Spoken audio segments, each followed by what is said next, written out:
À votre avis, à votre avis, à votre avis, à votre avis, qu'est-ce qui se passe si on mélange la marche des fiertés, la marche pour Noël, pardon, et la trêve électorale? Ouah, je suis fatigué. Vous allez voir que ça fait des chocs à pic. C'est un truc de ouf.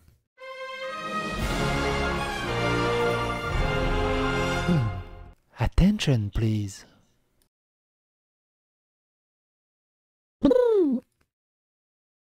Noisy-le-Sec, des habitants de toute origine bloquent la circulation pour s'opposer à l'installation d'un camp de Roms. Bah alors, le vivre ensemble. Noisy-le-Sec, il me semble qu'ils ont fait presque 50%, je crois, de LFI. Pourquoi ils les intéressent plus? Le vivre ensemble, ça les intéresse plus? Bien. Alors, le point, j'ai pas compris. Le point qui dit, et je vous jure, j'ai mis 15 fois, j'ai cliqué 15 fois pour vérifier que c'était pas un faux compte. Après le vote, Mélenchon ne s'appellera pas Mehdi. Quoi? M59, un individu percute des policiers à moto, émeute dans la cité. Une opération de reprise en main du quartier par la police est organisée. Elle est annulée pour ne pas faire de vagues à 2 jours des élections. Bah oui, c'est la trêve, c'est ce qu'on appelle la trêve électorale. Flash. Pour obtenir la nationalité allemande, il faudrait désormais reconnaître l'État d'Israël et répondre aux questions sur l'antisémitisme. Imaginez en France, pour avoir la nationalité, tu devrais reconnaître 3 vins rouges et 3 styles de charcuterie à l'aveugle et rien que par le goût. Ce serait rigolo quand même, comme système.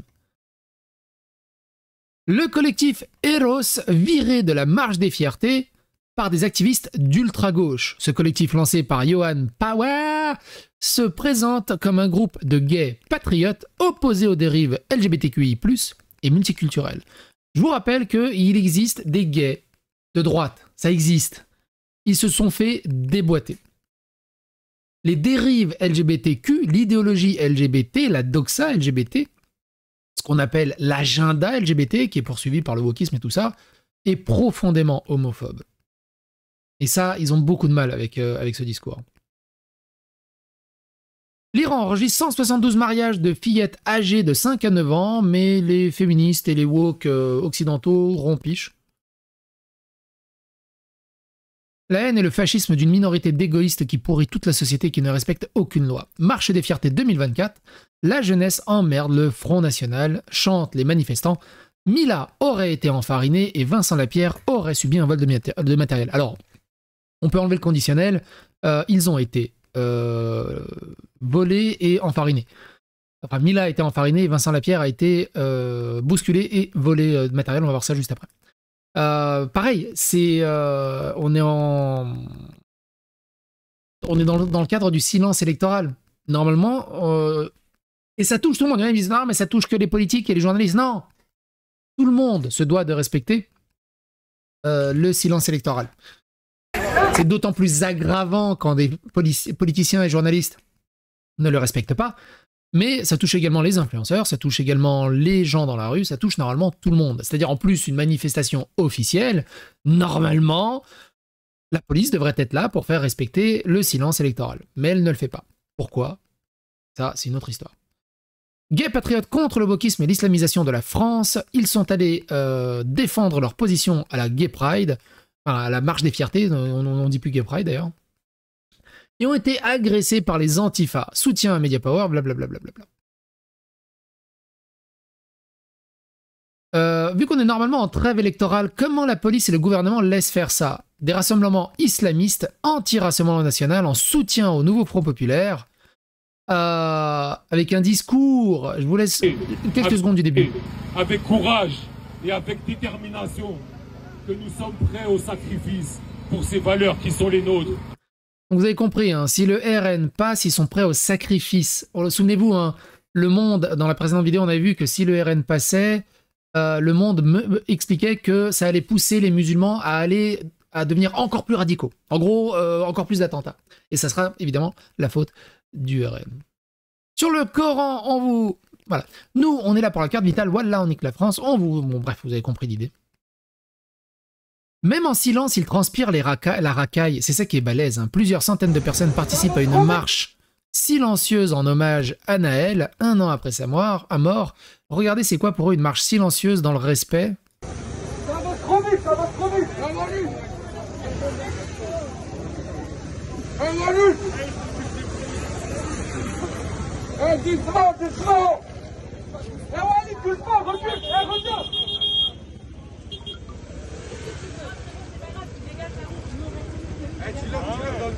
Alors, rien que dans la prosodie, tu sens qu'il y a un problème.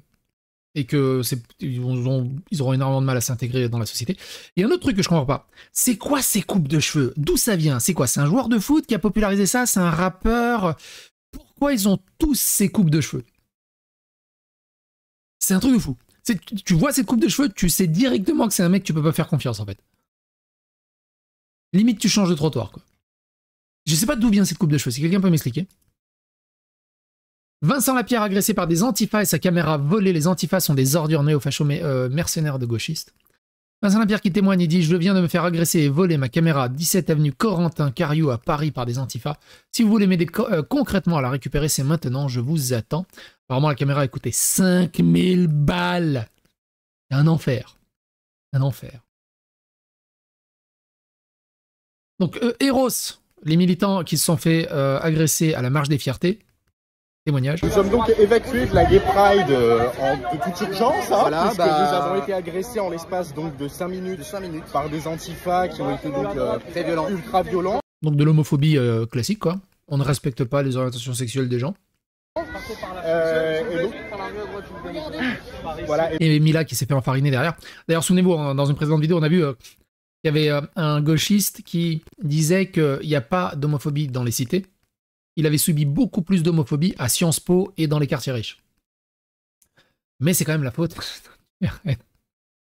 Et donc nous quittons la Gay Pride après cette attaque massive et violente de la part de l'extrême gauche. C'est fou, hein? Personne ne respecte la trêve électorale, c'est un truc de dingue. Des militants d'extrême gauche agressent la jeune Mila et Vincent Lapierre présents à la marche des fiertés, obligeant l'intervention des forces de l'ordre pour les protéger. C'est assez incroyable.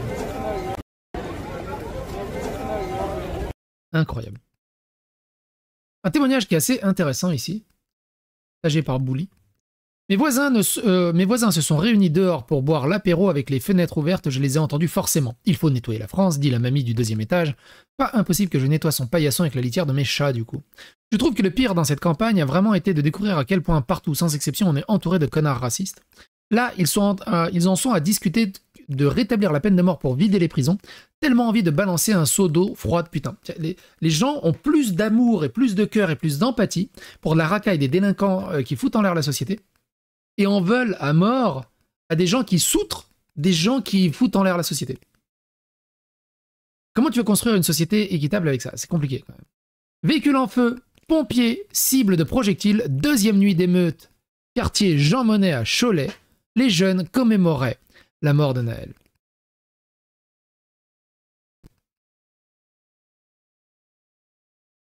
Qu'est-ce que tu veux faire avec ça? Aubervilliers 93, des militants RN agressés par des nervis hurlant des slogans pro-palestiniens. Entendez par là également pro-Hamas. Bref. Et vous, qu'est-ce que vous en pensez? C'est la trêve électorale. Oh putain, mais qu'est-ce que j'ai avec ça? La trêve électorale et bordel de merde. Il n'y en a pas beaucoup qui la respectent. Au bout d'un moment, soyez cohérents. Enfin, pas beaucoup. Je ne sais pas si vous avez remarqué, il y a surtout un côté qui ne la respecte pas, qui continue à être violent, qui continue à menacer, à intimider, à harceler. Et on verra ce que ça donne.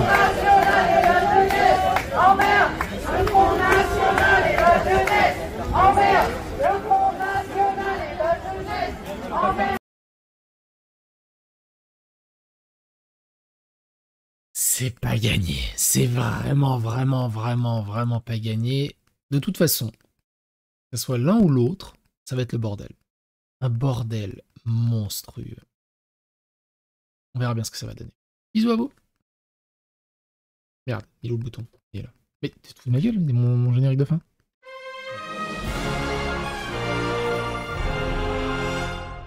Attention, please. Après, ce qui est intéressant, c'est que, voilà, les FAF, ils sortent la nuit comme des rats 99% du temps, et le seul moment où ils émergent en journée, c'est pour aller pourrir des rassemblements qui réunissent des gens ils les combattent toute l'année et après ils viennent chialer sur Twitter. XPTDR demande à lui, il veut rendre service. Bravo les antifas. Oh non, le cher, la mort, tu mérites grave pas, on respecte toutes les opinions ici. Mon Dieu, je suis anéanti, Vincent Lapierre s'est enfin se fait voler sa caméra. Voilà. Bref, vous voyez la violence des propos et la toxicité de ces gens dans la vraie vie et sur les réseaux sociaux, c'est un truc de dingue. Il n'y en a pas un pour rattraper l'autre. C'est un truc de dingue. Bref, bon courage à vous.